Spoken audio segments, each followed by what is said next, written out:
আমার বাবা ফণীন্দ্রনাথ বসু তখন চন্দননগরের বাসিন্দা ছিলেন এবং চন্দননগর তখন ফ্রেঞ্চের অধীনে ছিল। তারা ফার্স্ট ওয়ার্ল্ড ওয়ারে সৈন্য চেয়ে পাঠাচ্ছিল। তখন ওখানকার যে বিশিষ্ট লোকেরা তারা কয়েকজন যুবককে জোগাড় করে তাদের বলছে যে তোমরা ওখানে যুদ্ধে চলে যাও। তার মধ্যে আমার বাবা ছিলেন, তার কারণ আমার বাবার বাড়িতে কোনো পিছুটান ছিল না, মাও ছিল না, এবং আমার বাবার বড় যে দাদা সে চলে গিয়েছিল বর্মায় গিয়ে সে সেখানকার বার্মিজ মেয়ে বিয়ে করে সেখানে সে সেটেলড হয়। তাই জন্যে আমার বাবা একা হয়ে যায়, তখন ভালোও লাগতো না। বন্ধুরা কয়েকজন বন্ধু চলে যাচ্ছে দেখে বাবাও তখন তাদের সঙ্গে ফ্রান্সে চলে যায়। আমি তখন খুবই ছোট, আমার খুব বেশি মনে কিছু নেই, কিন্তু মায়ের কাছে একটু শুনতাম যে এরকম বাড়িতে আমাদের তখনকার দিনে হিন্দু বাড়িতে মুরগির মাংস ঢুকতো না।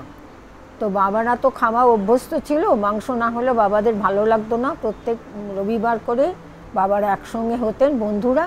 তা আমাদের একটা গার্ডেন ছিল বড়, সেইখানে একটা ঘরের মধ্যে মুরগি রেখে দেওয়া হতো এবং প্রত্যেক রবিবার সেই মুরগির মাংস ওখানেই রান্না করে বাবারা ওখানেই সব খেতেন প্রতি রবিবার। তো আমার মার সেটা একটু আপত্তি ছিল। তো বাবা বলতেন তুমি এই রকম ভাবছো, আর আমি যে যুদ্ধক্ষেত্রে সমস্ত ঘোড়ার মাংস খেয়েছি, তার কারণ তখনকার দিনে ওখানে ঘোড়ারা যেগুলো ইনজোর্ড হয়ে যেত তাদের তখন রান্না করে সোলজারদের খেতে দিতে হতো, কারণ খাবার খুব কম ছিল। আমার বাবা খুবই ভালো মানুষ ছিলেন এবং ভীষণ দৃঢ়চেতা ছিলেন, যেটা করব ভাবতেন সেটা করতেনই, এবং একটুও ভীতু ছিলেন না, অসম্ভব সাহসী ছিলেন। সেই জন্যই ওরমভাবে যেতে পেরেছিলেন। আমার নাম বাবা দিয়েছিলেন বেলা, তার কারণ তখন আমি লাস্ট ইস্যু এবং কেউ ছিল না বাড়িতে। যারা ঠাকুমা দিদিমারা যেসব নাম তাদের দিয়েছিল দাদা দিদিদের, আমার বেলা তখন সব চলে গিয়েছিল, তাই জন্যে বাবা আমার নাম বেলা দিয়েছিল। ফ্রান্সে ছোট বালিকা বা সুন্দর দেখতে এই মেয়েদের নাম বেল হতো, বেল বলতো তাদের, সেই জন্য বাবা বেলা নাম দিয়েছি। বাবা তখন আসার সময় ওরা বাবাকে বলে যে এরকম আমাদের আবার যখন যুদ্ধ লাগে যদি, আর তুমি যদি আসো তাহলে আমরা তোমাকে লাইফ লং পেনশন দিয়ে যাব। তো বাবা তাতে রাজি হননি। বাবা বলেছিলেন যে না, আমার কতগুলো অসুবিধা আছে, আমি হয়তো নাও আসতে পারি, কিন্তু বাবার অনেক বন্ধু তারা বলে হ্যাঁ আমরা আবার আসব।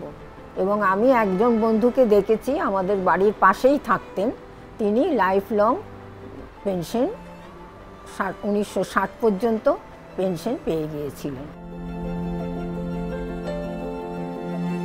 আনন্দবাজার পত্রিকাতে একটা আর্টিকেল বেরিয়েছে, বীর যোদ্ধা বাঙালি, তাইতে আমার বাবার নাম বেরিয়েছে, ফণীন্দ্রনাথ বসু। এরা ওখানকারই সব ছেলে, বাবার বন্ধুরাও আছে এর মধ্যে সব। চন্দননগরের কিছু বিশিষ্ট ব্যক্তি যেমন মতিলাল রায়, হরিহর শেঠ, এরা বিপ্লবীদের সঙ্গে যুক্ত ছিলেন তখনকার দিনের। এরা যে ফ্রেঞ্চ গভর্নমেন্টের হয়ে যুদ্ধ করার জন্যে যুবকদের উৎসাহিত করলেন, তার পেছনে একটা কারণ ছিল। তারা মনে করছিলেন যে সমস্ত যুবকেরা যুদ্ধে যাবে এবং সেখানে যুদ্ধ শিখে আসবে, যুদ্ধের নানান কৌশল শিখে আসবে, তাহলে তারা ফিরে এসে নিজের দেশের স্বাধীনতা যুদ্ধে অংশগ্রহণ করতে পারবে এবং সেখানে তাদের যে শিখে আসা যে সমস্ত স্কিল সেগুলো তারা কাজে দেখাতে পারবে। সেই জন্য তারা উৎসাহটা দিয়েছিলেন যে যাও গিয়ে ফ্রেঞ্চ গভর্নমেন্টের আন্ডারে যুদ্ধ করো।